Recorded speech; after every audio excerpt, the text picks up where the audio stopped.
너도 합격할 수 있어. 안녕하세요. 저희는 빵디즈입니다. 이번 영상은 저번 영상에 이어서 교환학생 신청편을 찍어볼 건데요. 국가와 학교 선택, 서류와 면접 전형에 대해서 저희가 설명을 해드리겠습니다. 보시다가 궁금한 점이 있으시면 언제든지 댓글에 달아주세요. 저희는 미국을 선택을 했는데요. 선택하는 과정에서 왜 유럽이 아니라 미국을 했는지 비교를 해보도록 하겠습니다. 먼저 미국은 유럽에 비해서 영어를 배우기 좋은 환경이죠. 그리고 학교들이 되게 동아리가 활발하다고 들었어요. 다양한 경험들을 할 수 있기 때문에 저희 성격에도 잘 맞을 것 같아서 선택했습니다. 마지막으로 유럽에 비해서 저희가 미디어를 통해서 미국 문화를 많이 접하기 때문에 보다 친숙한 문화라고 생각해서 미국을 선택했습니다. 이런 분들께 유럽을 추천하고 싶다 이런 거를 조금 정리를 해봤는데요. 일단 첫 번째가 교환학생의 목적이 여행에 큰 비중이 있는 분들은 유럽을 추천드립니다. 유럽을 보시면 다 오밀조밀 국가가 모여있고 국가 간에 가볍게 이동할 수 있기 때문에 여행이 유리하고요. 두 번째, 토플을 보기 싫으신 분은 유럽으로 가시면 됩니다. 미국 같은 경우에는 토플을 보셔야 하는데요. 토플은 비싸기도 하고 난이도가 좀 어려운 편이잖아요. 그래서 이제 토익으로 교환학생 지원을 하고 싶으신 분들은 유럽으로 가세요. 세 번째, 이제 전공에 따라서 유럽이 맞으시는 분도 있을 거예요. 제2외국어로 독일어나 프랑스어처럼 유럽에 가서 그 언어를 배울 수 있는 분들, 아니면 예를 들어 공대처럼 독일 가서 조금 수준 있는 그런 강의를 듣고 싶으신 분들도 계실 것 같아요. 그래서 자기 전공에 따라서도 유럽과 미국을 고려해보시는 것도 좋을 것 같습니다. 다음으로 학교 선택입니다. 학교 선택으로는 저희는 9가지 정도 기준을 고려를 해봤는데요. 먼저 첫 번째, 학과 선택입니다. 학교 리스트를 보면은 수강 불가능한 학과 및 과목이 적혀 있을 수가 있어요. 이 부분을 꼼꼼하게 살펴보고 어떤 학교를 갈지를 좀 리스트를 해봐야겠죠? 저 같은 경우에는 컴퓨터 사이언스라고 기재가 딱 되어 있는 학교가 잘 없는 거예요. 좀 포괄해서 사이언스라던가 컬리지 오브 아트 앤 사이언스 이런 식으로 적혀 있는 학교가 많다 보니 꼭 학교 홈페이지에 직접 들어가 봐서 그 콜리지 안에 컴퓨터 사이언스가 있는지 없는지를 확인해 보시는 게 좋아요.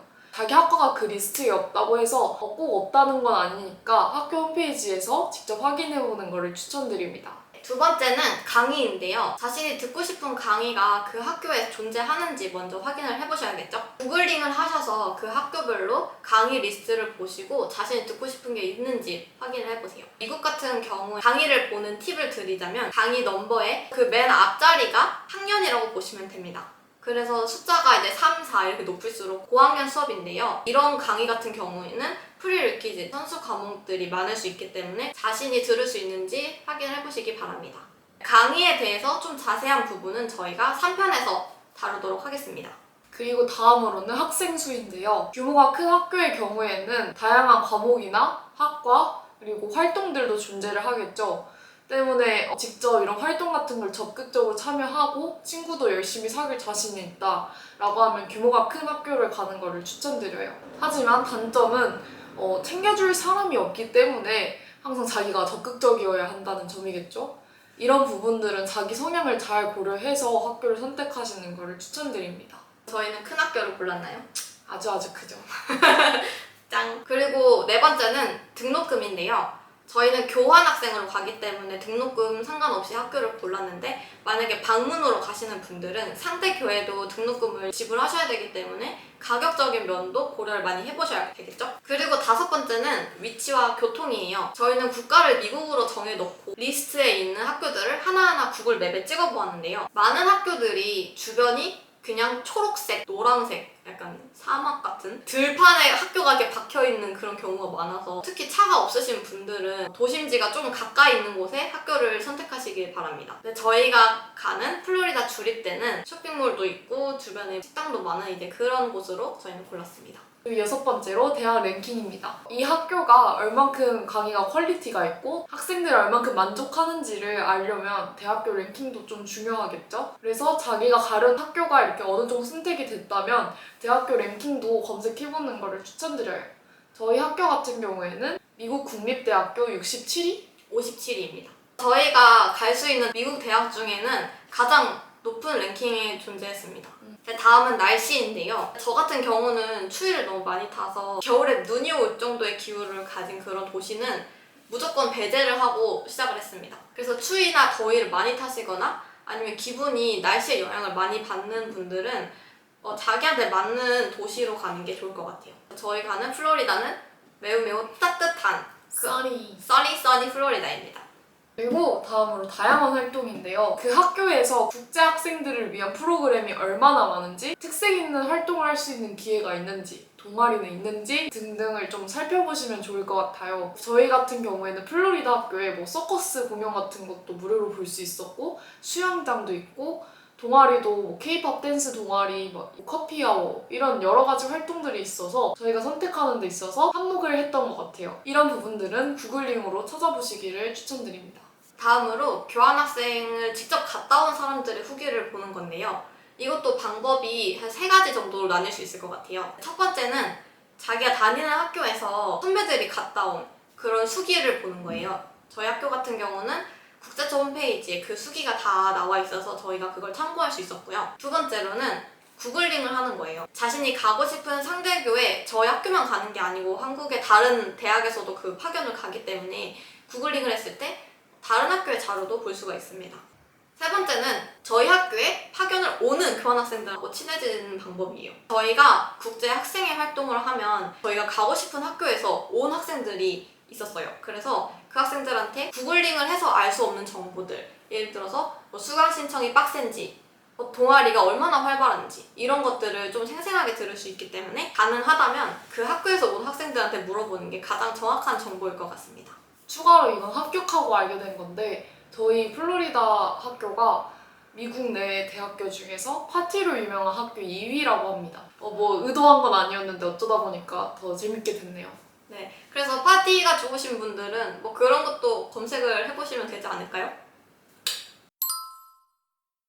이제 교환학생 신청을 하기 위해서는 서류를 작성해야겠죠? 저희 같은 경우는 자소서랑 학업계획서를 자유양식으로 국문, 영문 이렇게 2가지를 제출해야 됐었습니다. 저희가 어떤 내용을 자소서, 학업계획서에 담았는지 이런 것들을 알려드리고 일지망에 붙은 사람들이기 때문에 좀 도움이 되셨으면 좋겠습니다.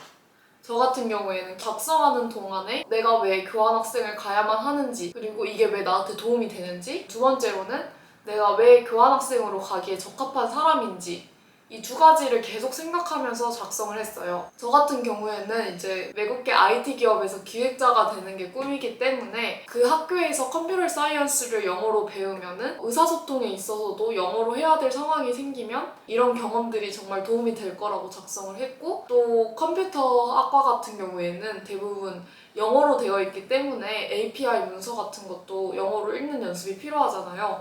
때문에 꼭 그 학교에서 영어로 학습을 해보고 싶다라고 작성을 했습니다. 저 같은 경우 자소서에는 제가 교환학생을 감으로써 어떤 걸 얻을 수 있는지에 집중을 했던 것 같아요. 큰 틀을 말씀드리자면 제가 어떠한 목표가 있고 그것을 위해서 어떠한 노력을 이때까지 해왔는데 교환학생을 감으로써 어떤 것을 더 보충할 수 있다. 이런 식으로 썼던 것 같아요. 예시를 드리자면 저도 이제 해외 기업에 취업을 하는 게 목표인데요. 그래서 저는 이때까지 영어 공부도 열심히 해오고 외국계 기업에서 인턴도 해봤고 말씀드렸듯이 국제 학생회 활동을 하면서 글로벌 인재가 되기 위한 노력을 많이 해왔다. 이런 것을 좀 녹여냈던 것 같고요. 그 미국의 경영학이 아무래도 잘 발달돼 있는 나라기 때문에 이 경영학을 가서 공부하면서 나중에 취업을 했을 때 의사소통에 있어서 조금 더 이제 언어적인 부분이라든지 외국에서 사용하는 그런 용어들 이런 것들을 쉽게 배울 수 있기 때문에 그런 게 도움이 될 것 같다고 서술을 했던 것 같아요.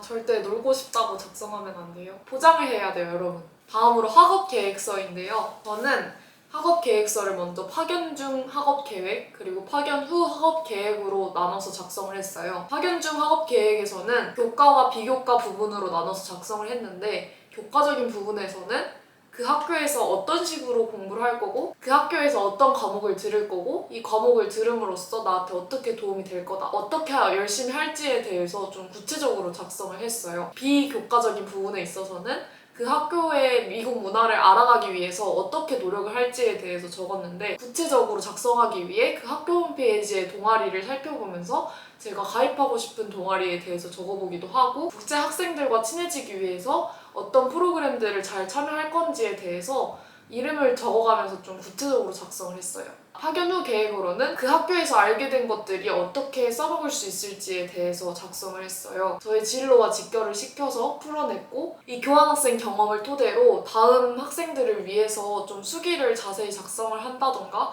이렇게 영상으로 남기겠다고 작성을 했습니다. 저는 파견 전 계획과 파견 중 계획으로 나눠서 썼던 것 같아요. 파견 전에는 영어 공부에 집중을 하겠다고 썼는데요. 파견을 가서 영어 공부를 하겠다는 마음가짐이 아니고 그 전에 할 수 있는 만큼 영어 실력을 끌어올려서 파견 중에 알차게 활동을 할 수 있도록 하겠다고 적었던 것 같아요. 파견 전에는 뭐 토플 스터디를 해서 한번 토플 더 보겠다 이런 포부를 적었는데 사실 지켜지진 않았습니다. 아직도 국제사 선생님이 너 공부한다면서 맨날 서핑만 다니고 그 어디 갔어요? 막 이러시는 거. 여러분 서류는 서류예요. 계획이잖아요, 계획. 그쵸 그쵸. 그래서 파견 중에는 제가 이제 영어 공부를 어떻게 계속 이어나갈지 그런 걸 썼던 것 같고 어떤 동아리를 가입할 건지 전공과 관련해서 썼던 것 같아요. 제가 이제 전자공학이 주전공인데 전자전기 학회를 들어가겠다고 썼습니다. 근데 이거는 진짜 들어갈 거야. 그리고 운동 동아리 이런 것도 해보고 싶긴 해요. 여자 풋볼? 오, 저희가 밀리겠죠? 피지컬에서. 그래도 악바리로 해야죠. 의지 한국이 이러면서 막 네, 그리고 저는 수강 예정 과목도 자세히 적으면서 그게 저한테 어떤 도움이 되는지 적었던 것 같아요. 마지막으로 해외 기업에 취업하고 싶다고 말씀을 드렸잖아요. 이제 그래서 제가 가는 이제 플로리다 주립도에서 진로 상담을 받으면서 인턴십을 구할 자리가 있는지 이제 이런 것도 알아보겠다고 적었던 것 같아요. 괜찮아요. 쪽팔. 마지막으로 면접입니다. 여러분 서류 합격하셨을 거예요. 이제 면접을 준비해야 되는데 저 같은 경우에는 면접 예상 질문 리스트를 한 10개 정도 만들어서 그 질문 하나하나에 먼저 한국어로 답변을 작성을 해본 후에 이거를 영어로 번역을 해서 작성을 했어요. 그리고 이 질문을 가지고 친구나 지인, 가족분들한테 연습을 도와달라고 했습니다. 제가 만들었던 면접 예상 질문 리스트는 더보기란에다 남겨둘 테니 한번 참고해 보시는 것을 추천드려요. 저희 학교는 교환학생을 그렇게 많이 가지 않아서 경쟁률이 높지가 않아요. 그래서 면접 때 딱 질문을 하나 받았는데 그게 왜 플로리다 대학교로 가야만 하는지, 왜 여기로 지원을 했는지에 대해서 질문을 주셨어요. 그것도 한국어 아니었어요? 네, 한국어로 질문하셨어요. 숭실대에서 교환학생 왜 안 가세요? 다른 학교는 막 20개 넘게 다 쓰라고 한 학교도 있더라고요. 저희 학교는 경쟁률이 없어서 널널하게 가실 것 같습니다. 산지만 안짝으로. 저는 교내 장학금을 신청했기 때문에 대면으로 봤는데요. 저는 이제 다대 다 면접이었어요. 진짜 산만해. 하세요. 저는 다대 다 면접이었고 압박 면접을 나름 보았는데 그 승효가 말한 부분은 당연히 하셔야 되는 부분이고 장학금 면접 보시는 분들은 이 두 가지를 명심해서 준비하시면 될 것 같아요. 일단 첫 번째로 자기가 왜 학교에 돈을 받아서 교환학생을 갈 자격이 된다고 생각하는가. 이제 두 번째로 이제 학교에서 당신에게 돈을 줬을 때 당신이 학교에 뭘 해줄 수 있냐. 이런 취조가 거의 장학금의 대부분이었다고 생각하거든요. 완전 기브앤테이크네요. 네, 장학금도 기브 앤 테이크다. 그래서 이런 질문에 대한 답을 좀 잘 준비해 보시고요. 서류를 거의 논문 수준으로 작성하시는 것을 추천드립니다. 학업 계획서나 자소서에서 어느 정도 당락이 결정될 수 있기 때문에 자세하고 디테일하게 어필이 많이 되는 부분을 잘 생각해보고 쓰시길 바랍니다. 그래서 저는 붙었냐고요? 숭실대 다니는 분들 계시는가요, 혹시? 숭실대에서 한 학기에 교내 장학금 교환학생 가는 사람 한 명 줬습니다. 한 명. 이 말이 된다 생각하시나요? 열심히 토플도 공부하고 했는데 네, 저는 떨어졌습니다. 여러분 그냥 외부 장학금 노리세요. 네, 이제 저희가 준비한 내용은 정말 산만하지 않나요, 이 친구?